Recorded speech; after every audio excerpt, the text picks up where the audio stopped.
मेरी उम्र 22 साल थी और खाते पीते घराने में पली बढ़ी थी, मगर खूबसूरती के लिए पूरे गांव में मेरी मिसाल दी जाती थी। माँ के नैन नक्श बाप जैसे सफेद रंगत, पतली लंबी सी शाल, यानी कि मैं सबसे अलग ही दिखती थी। वालिदैन भी कहते कि किसी शहजादे से ही ब्याएंगे, क्योंकि ये खुद भी शहजादी है। और फिर मेरा रिश्ता आ गया चौधरी के घर से, चौधरी के इकलौते और हसीन तरीन बेटे का, जो मुझसे 10 साल बड़ा था। पहली बीवी की औलाद ना हो सकी तो उसे तलाक दे दी, और अब चौधरानी साहिब अपने इकलौते बेटे की दूसरी शादी करना चाहती थी। सो मेरे घर वालों को और क्या चाहिए था। उन्होंने थोड़ी सोच विचार का वक्त लिया और हाँ कर दी। यूं मैं ब्याह कर चौधरी अवैस के घर आ गई, मगर शादी के 3 माह बाद तक भी जब किसी किस्म की उम्मीद ना लगी, तो मेरी सास ने घरेलू टोटके, अंग्रेजी इलाज, पीरों फकीरों के बताए गए अमलियात, गर्ज हर एक चीज के साथ मुझ पर आजमाना शुरू कर दी। मगर कई माह तक सब कुछ करने के बाद भी फाका ना हुआ, तो सास ने एक अमल शुरू किया। आज मेरी सास मुझे आधी रात को कब्र लेकर आई। पीर बाबा ने कहा था कि ऐसी औरत की कब्र के सामने अपनी बहू को ले जाओ, चांदनी रात में, जिसके यहाँ सबसे पहले 2 जुड़वा बेटे हों। कब्रिस्तान का सुनकर मेरी जान ही निकल गई, क्योंकि मैं बहुत डरती थी। मीलों दूर मेरी सास को खबर मिली कि एक ऐसी औरत की कब्र है जिसके पहले बेटे हैं। औरत मर चुकी थी और उसके बेटे जिंदा थे।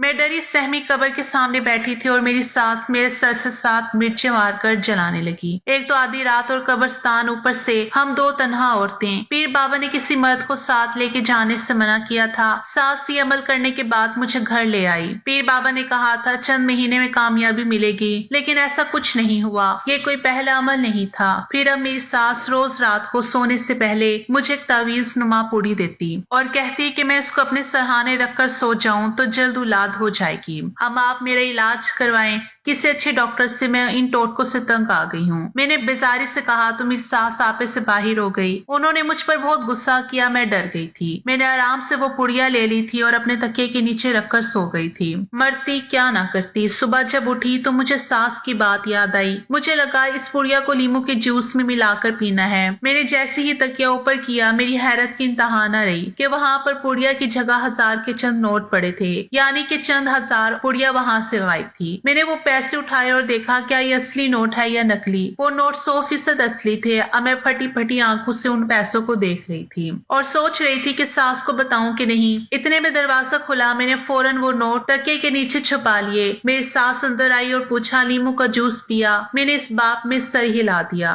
और उन पैसों के मुतालिक कुछ ना बताया। मेरे साथ चली गई तो मैंने वो पैसे अलमारी में छुपा दिए। फिर मैं सारा दिन इन पैसों के बारे में सोचती रही। शाम को अपनी अम्मी जान के घर गई। वहां के हालात गुर्बत की वजह से बुरे थे। मुझे वो पैसे याद आए। मैंने सोचा कि मैं वो पैसे अम्मी को दे देती हूँ। मैं घर आ गई और सोने के वक्त फिर से मेरी सास वो पुड़िया ले आई। अगली सुबह मैंने देखा तो फिर से पुड़िया की जगह चंद नोट रखे थे। मैं खुश हो गई कि यूं ही रोजाना मुझे इनकी जगह चंद 1000 नजर आएंगे। मैंने वो पैसे भी छुपा लिए। मैं वो पैसे अम्मी को भिजवा देती। मैं चुप हो गई थी, किसी से कुछ ना कहा। अब तो हर सुबह ऐसा होने लगा। मैं समझी कि पीर बाबा की कोई करामत है, लेकिन मैंने सोचा क्यों ना पता लगाया जाए ये सब कैसे और क्यों हो रहा है। हर इंसान की तरह मुझे भी तज्जिया था। मैंने फैसला किया कि आज रात मैं जाकर देखूंगी कि ये सब कैसे हो रहा है। मैं सोई नहीं। सोने की अदाकारी करते हुए आंखें बंद कर ली। सुबह उठकर देखा तो वहाँ 1000 के नोट पड़े थे। मैं सास को कुछ ना बताती और पैसे छुपा लेती। एक रोज रात जाने की खातिर सोने का नाटक करने लगी। रात के बाद मुझे अपने तकिए के नीचे हलचल महसूस होने लगी। जब मैंने देखा तो सामने का मंजर देखकर मेरी हैरत की इंतहा ना रही। मैंने देखा नीम अंधेरे में मेरी सास पैसे रखती हुई और पुड़िया उठाती हुई नजर आई। कमरे में नीम अंधेरा था, मगर पहचान गई कि ये मेरी सास ही है। मेरे शौहर गहरी नींद सो रहे थे। ये देखकर तो मैं जैसे हैरत के समंदर में डूब गई। सास आखिर ऐसा क्यों कर रही थी? इस सवाल ने मेरा सुकून छीन लिया। अब अगर मैं सास से सवाल करती इसके मुतालिक तो वो मुझसे पूछती कि मैंने सारे पैसे कहाँ किए। मैं उनको कैसे बताती कि वो पैसे तो मैं अपने वालिदैन को दे चुकी हूँ। मैंने अपने होंठ सी लिए और सास से कुछ नहीं कहा। फिर मुझे लगा दाल में कुछ काला है। 1 महीना यूं ही गुजर गया। मैं पैसे अपने घर वालों को देती रही। फिर चंद महीने के बाद मेरी सास ने सारे गांव में अफवाह फैला दी कि मेरी बहू उम्मीद से है। ये सुनकर मेरे शोहर खुशी से निहाल हो गए और मुबारकबाद देने वालों को तांता बन गया। मैं हैरान और शशता रह गई थी सास की इस हरकत पर। मैं उनके पास गई और उनसे कहा, अम्मा आपने झूठ क्यों बोला? मैं तो उम्मीद से नहीं हूँ। मैंने कहा तो सास का रंग गुस्से से लाल हो गया। बहू अपनी जबान को यहीं पर ताला लगा दो। और जैसा मैं कहती हूँ वैसा ही करो, वरना मैं सबको बता दूंगी कि तुमने मेरे पैसे अपनी माँ को दिए हैं, जो मैं तकिए के नीचे रखती थी। सास के इस इंकशाफ पर मैं हैरान हो गई। यानी इससे मालूम हो गया था कि मैं अम्मी को पैसे देती हूँ, और ये बात जरूर उसी मुलाजमा ने बताई होगी जिसके हाथ में अम्मी को रोजाना पैसे भिजवाती थी। शर्म के मारे मेरा दिल किया कि जमीन फट जाए और मैं अंदर समा जाऊं। मैं सास की नजरों में चोर बन गई थी। उसके बाद सास ने जैसा कहा मैंने वैसा ही किया। उन्होंने मेरे शोहर से कहा कि मैं आज से इनके साथ सोया करूंगी। अगले 9 माह तक मेरे शोहर का मुझसे दूर रहना बहुत मुश्किल था, क्योंकि वो मुझसे बहुत मोहब्बत करते थे। मगर सास के सामने उनकी एक ना चली। मैं उनके साथ उनके कमरे में सोने लगी। पूरे गांव में ये बात फैल गई कि मैं हामला हूँ, लेकिन हालांकि मैं उम्मीद से नहीं थी। मुझे समझ नहीं आ रहा था कि मेरी सास ने ये झूठ क्यों बोला, मगर मैंने अपनी जुबान को ताला लगा लिया। मेरे शोहर समझ रहे थे कि मैं वाकई उम्मीद से हूँ। इस तरह मेरी सास ने सारे गांव और दूर के रिश्तेदारों को बताया कि पोते की खुशी है। मुझे ये सब बहुत अजीब लग रहा था, मगर मेरी सास ने मुझसे कहा कि मैं बच्चे वाली औरतों की तरह अदाकारी करूं। फिर देखते ही देखते वक्त गुजरता गया। पेट भरने का वक्त आया तो मेरी सास ने कपड़े के साथ मेरे पेट में रुई बांधी ताकि मेरा पेट सब औरतों को बड़ा हुआ लगे। मेरी सास ने मुझे मेरे कमरे में छुपा लिया था। मैं कैद होकर रह गई थी। फिर मेरे शोहर को मुल्क से बाहर भेज दिया। मेरे शोहर सऊदीया चले गए। फिर 9 महीने गुजरे थे कि अचानक मेरी सास ने अंधेरे में मुझे जगाया। बहू जल्दी उठो और हमें सुबह से पहले निकलना है शहर के लिए। मैं परेशान हो गई, मगर सास के सामने कोई सवाल करने की इजाजत न। आधी रात को हम ड्राइवर के साथ गाड़ी में बैठकर रवाना हुए। मैं समझ गई थी कि सास अब मेरी डिलीवरी का ड्रामा करने वाली है। उसी रात मुझे सारा माजरा समझ में आ गया था। मैं समझ गई। सास मुझे डॉक्टर के पास ले गई और कहा कि मैं ठीक हूँ। जरूर मेरे शोहर में औलाद पैदा होने की सलाहियत नहीं है, क्योंकि दूसरी बीवी को भी बच्चा नहीं हुआ। डॉक्टर ने पहले भी यही कहा था जब अवैस की पहली बीवी से औलाद न हुई थी। लेकिन ये वो लोग थे जो पराई बेटी पर सारे इल्जाम गिराकर अपने बच्चों को बिचाते हैं। इतने साल मेरी सास मेरी सौतन को कसूरवार ठहराती रही। उन्हें मालूम था कि खराबी उनके बेटे में है, लेकिन मेरे शोहर मेरी सास के इकलौते बेटे थे। इतनी बड़ी जायदाद के इकलौते वारिस, और सास से ये बात बर्दाश्त नहीं हो रही थी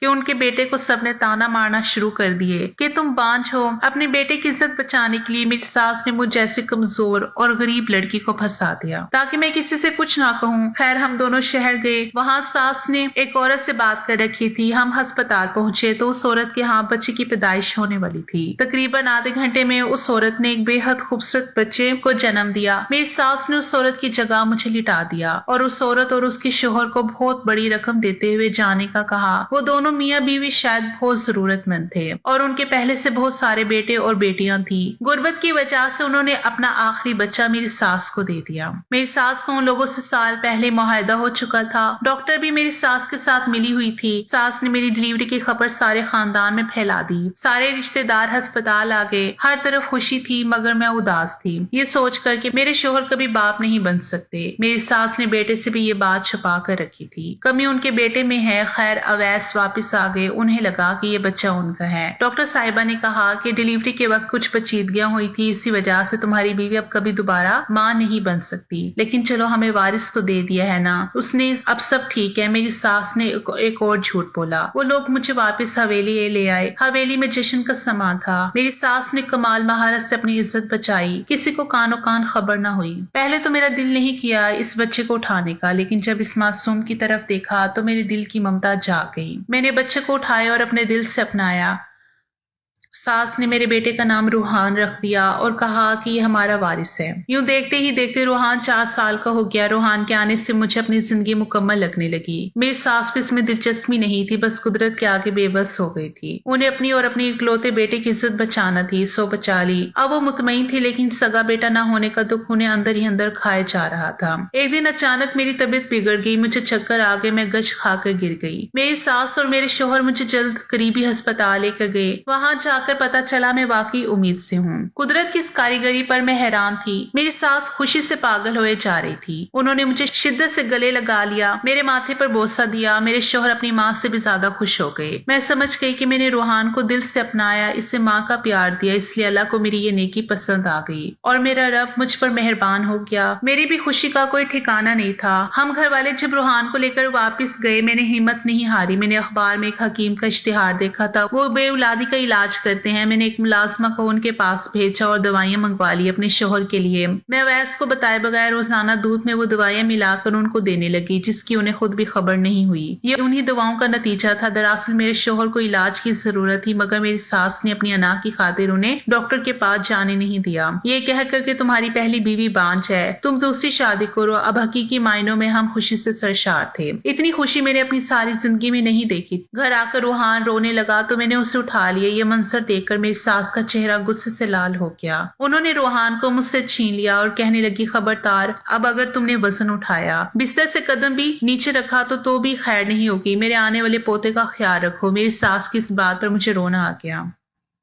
मेरा रूहान मेरी गोद में आने के लिए तड़प रहा था, पर सास मुझे इससे दूर कर रही थी। शौहर से कहा कि मुझे रूहान को उठाना है। वो खामोश हो गए और फिर बोले, देखो रूहान पराया बच्चा है, अब हमें अपने बच्चे का ख्याल रखना चाहिए। अवैस की इस बात पर जैसे आसमान मेरे सर पर आ गिरा। यानी अवैस को सब पता था कि आप सब जानते हैं। मैंने हैरत से पूछा, हाँ सब पता था, मुझे डॉक्टर ने बता दिया था कि मैं बाप नहीं बन सकता, लेकिन अम्मा ने ये बात मुझसे कई साल छुपाई। पर जब तुमसे शादी के बाद भी मुझे औलाद की खुशखबरी ना मिली और अम्मा से छुप कर मैंने अपने टेस्ट करवाए और मैं सब जान गया। अम्मा ने फिर जो खेल रचाया हमारी इज्जत बचाने के लिए, वो मैं सब समझ गया था, पर मैंने वो सब होने दिया क्योंकि मैं भी इस मुआशरे का एक फर्द था। अवैस ने कहा तो मैं हैरत के समंदर में डूब गई। अवैस, मेरा दिल तड़प रहा है। वो मासूम तो जानता नहीं कि मैं उसकी सगी माँ नहीं हूँ। मैंने रोते हुए कहा। अवैस बोले, मैंने कहा ना कि तुम अब हमारे अपने बच्चे के बारे में सोचो। मैंने अवैस को हकीम वाली बात बता दी तो उन्होंने कहा कि वो समझे थे कि मैं दूध में रोजाना उन्हें कोई फ्लेवर वगैरह मिलाकर देती रही हूँ, क्योंकि दूध का जायका अलग होता था। और जब हमें ये खबर मिली कि हमारा बच्चा होने वाला है तो मैं समझा कि ये दुआओं का असर था। खैर मेरी खुशी अधूरी रह गई क्योंकि मेरे रूहान को अब आया पाल रही थी। अब रूहान को उठाने से उसे खाना खिलाने के और नल्हान की इजाजत नहीं थी, मगर इसको हवेली में रखना मेरे शोहर और उस सास की मजबूरी थी। वो जमाने में ढंडोरा पीट चुके थे कि रूहान उनका अपना खून है। मेरे शोहर को रूहान से मोहब्बत थी, वो उसके साथ खेलते थे, मगर मुझे उसको उठाने ना देते। फिर वो वक्त भी आ गया जब मेरा अपना बच्चा भी इस दुनिया में आ गया। सब खुश थे, मैं सोचकर खुश थी कि मैं रूहान को उठा सकूंगी। वह मासूम मेरे लिए तड़पता था और मैं उसके लिए। ये मेरे रब के सिवा कोई नहीं जानता था। पैदाइश के वक्त मैंने पहली फरमाइश वैसे यही की कि मुझे रूहान को उठाना है। अपने बेटे की खुशी में मेरे शोहर ने उसको मुझे दे दिया। खुद अपने सगे बेटे को उठा लिया, लेकिन फिर मेरी सास ने कहा कि मैं अपने बेटे का ख्याल रखूं। मेरे अपने बेटे का नाम सैन रखा था। वक्त गुजरता गया और मेरे दोनों बेटे जवान हो गए। रूहान के साथ मेरी सास का रवैया तल्ख से तल्ख होता जा रहा था। वो हर वक्त उदास रहता, उसकी उदासी मुझसे देखी नहीं जाती थी। फिर सतम ये कि रूहान और जैन को खानदान की एक ही लड़की पसंद आ गई। उस लड़की का नाम एमन था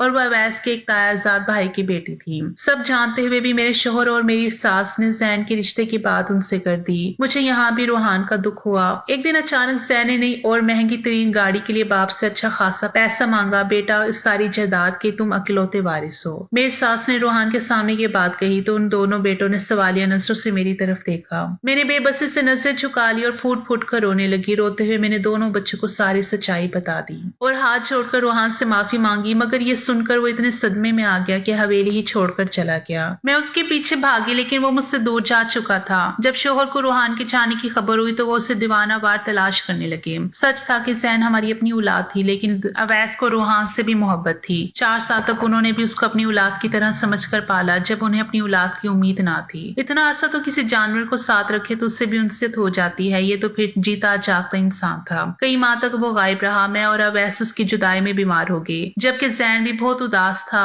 मेरी सास को भी एहसास हो गया कि अपनी औलाद हो या गोद ली हुई, मोहब्बत उतनी ही होती है। अब मेरी सास को भी वो याद आने लगा, क्योंकि वो बहुत फर्मा बरदार और प्यार करने वाला था और उनकी बेरुखी के बावजूद भी उनका ख्याल रखता था। फिर एक दिन रूहान का पता मिल ही गया। मैं, मेरी सास और मेरे शोहर तीनों भागम भाग गए। भागम भाग वहां पहुंचे। मेरी सास ने उसको देखते ही उसे गले लगा लिया और माफी मांगी। हम उसको घर ले आए, भी आखिर उसको वो मुकाम मिल ही गया जो मैं चाहती थी। आज हम सब इस हवेली में खुशगवार जिंदगी गुजारे हैं।